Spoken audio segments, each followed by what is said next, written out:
بسم اللہ الرحمن الرحیم۔ السلام علیکم۔ ارطغرل غازی سیریز کی ایک اور ایپیسوڈ کے ساتھ آپ کی خدمت میں حاضر ہیں۔ آج کی اس ویڈیو میں ہم آپ کو ایپیسوڈ نمبر 49 کے بارے میں بتائیں گے اور یہ امید کرتے ہیں کہ آپ کو ہمارا شارٹ ریویو پسند آ رہا ہوگا۔ اگر آپ کو ہمارا شارٹ ریویو پسند آ رہا ہے تو کمنٹ باکس میں ہمیں ضرور بتائیے۔ ناظرین، اس ایپیسوڈ میں گندوگدو سلیمان شاہ کے پاس آتا ہے اور اس سے رخصت لیتا ہے۔ سلیمان شاہ اسے بہت ساری دعاؤں کے ساتھ رخصت کرتا ہے۔ راستے میں کردوغلو سے ملاقات ہوتی ہے جو کہتا ہے خیریت سے منزل پر پہنچو، اور پھر کردوغلو سلیمان شاہ کے پاس آتا ہے اور کہتا ہے بہت بھاری ذمہ داری دی آپ نے گندوگدو کو، امید ہے کہ کامیاب لوٹے گا۔ میں قبیلے کا مستقبل اس کے ہاتھ میں دیکھ رہا ہوں، یہ کامیاب لوٹے گا تو ہر ایک کو اندازہ ہوگا کہ سرداری کے لائق یہی ہے۔ تو سلیمان شاہ کہتا ہے تمہیں کیوں اتنی فکر ہو رہی ہے؟ کردوغلو کہتا ہے میں اسے سردار بنتا دیکھ رہا ہوں، مگر یہ بھی دیکھ رہا ہوں کہ تم اسے نظر انداز کر رہے ہو، جبکہ میں دیکھ رہا ہوں کہ سرداری اسی کا حق ہے اور یہی تمہارا جانشین ہے۔ سلیمان شاہ غصے سے کہتا ہے میں ابھی مرا نہیں۔ کردوغلو کہتا ہے کون کتنا جیے گا کسے معلوم۔ یہ کہہ کر کردوغلو وہاں سے چلا جاتا ہے۔ دوسری طرف ٹائٹس اور ترگت اپنے سپاہیوں کے ساتھ روانہ ہو رہے ہوتے ہیں، اور رخصت کے وقت استاد اعظم کہتا ہے کہ ٹائٹس، یہاں سے فارغ ہونے کے بعد تم اور ترگت نے ساتھ مل کر ارطغرل کو ٹھکانے لگانا ہے، اور مجھے یہ کام جلدی چاہیے۔ اور یوں وہ دونوں لشکر کے ہمراہ روانہ ہو جاتے ہیں۔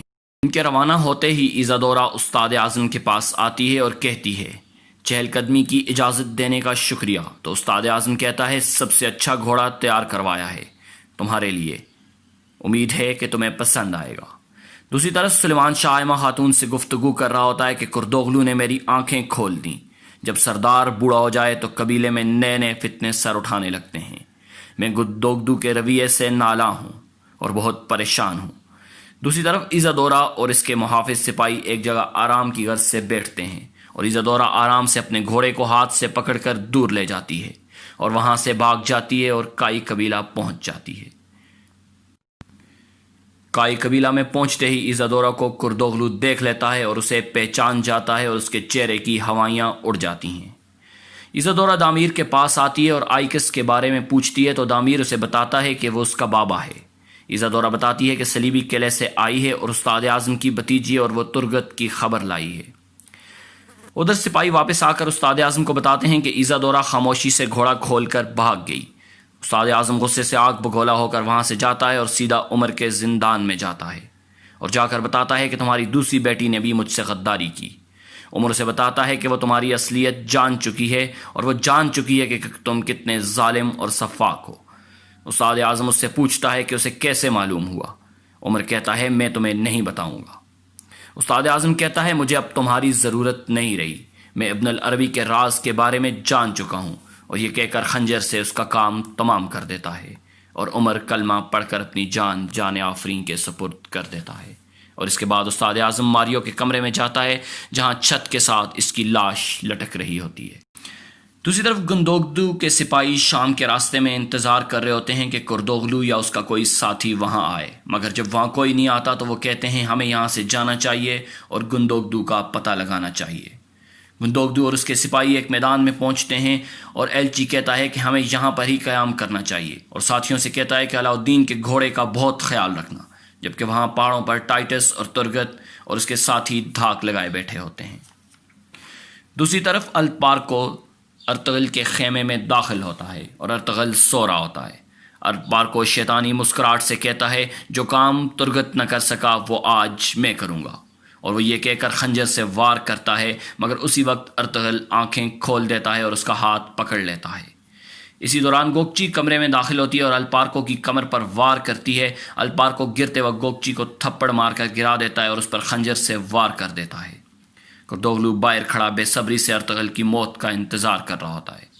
ارطغرل آخری سانسیں لیتی ارطغرل گوکچی کو اپنے بازو میں اٹھاتا ہے اور حلیمہ سلطان کمرے میں داخل ہوتی ہے۔ وہ یہ سب منظر دیکھ کر خوفزدہ ہو جاتی ہے۔ ارطغرل اور حلیمہ خون روکنے کی کوشش کر رہے ہوتے ہیں، اور ارطغرل حلیمہ سے کہتا ہے کہ فوراً طبیبہ کو بلاؤ۔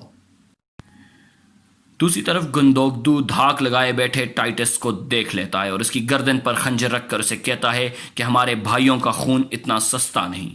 ٹائٹس اسے کہتا ہے کہ زیادہ اکڑو مت، جنگ ابھی شروع ہوئی ہے۔ گندوگدو اسے کہتا ہے کہ ہمارا ایک بھی آدمی بچ گیا تو تمہاری نیندیں حرام ہو جائیں گی۔ اسی دوران ترگٹ ٹائٹس کو مشکل میں دیکھ کر اس کی مدد کو آتا ہے اور اس پر حملہ کر دیتا ہے، اور ٹائٹس کے باقی ساتھی بھی پہنچ جاتے ہیں اور گھمسان کی لڑائی شروع ہو جاتی ہے اور کچھ ہی دیر میں ہر طرف خون ہی خون ہوتا ہے۔ گندوگدو اور ترگت کے درمیان بہت دیر لڑائی جاری رہتی ہے۔ ٹائٹس جب اپنے ساتھیوں کو مرتا دیکھتا ہے تو وہاں سے بھاگ جاتا ہے اور ترگت ٹائٹس کو بھاگتا دیکھ ہی رہا ہوتا ہے کہ گندوگدو اس پر حملہ کر کے اسے گرا دیتا ہے۔ دوسری طرف ابن العربی اپنے دونوں ساتھیوں کو کہتے ہیں کہ تم یہاں پر ہی رکو اور جب تک میں واپس نہ آؤں تم لوگ یہ دائرہ نہ چھوڑنا، اور کلاڈیس سے کہتے ہیں کہ تم بھی اس دائرے سے نہ نکلنا، اور جب میں واپس آؤں گا تو تمہارا فیصلہ کروں گا۔ کلاڈیس کو یہ بات ہضم نہیں ہوتی کہ ابن العربی کہاں گئے ہیں، تو وہ ان کا پیچھا کرتا ہے۔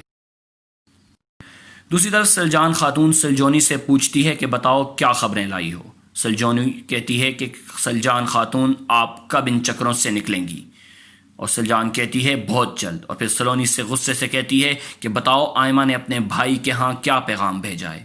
سلونی اسے بتاتی ہے کہ اپنے بیٹے کے لیے رشتہ۔ سلجان پوچھتی ہے کون سے بیٹے کے لیے؟ سلجونی بتاتی ہے گندوگدو۔ یہ سن کر سلجان غصے میں آ جاتی ہے اور پھنکارتی ہوئی وہاں سے نکل جاتی ہے۔ دوستو امید ہے کہ آپ کو ہمارا آج کی اس ایپیسوڈ کا شارٹ ریویو پسند آیا ہوگا۔ اگر آپ کو ہماری ویڈیو پسند آئی ہے تو برائے مہربانی چینل سبسکرائب کرنا اور ویڈیو کو لائک کرنا نہ بھولیں۔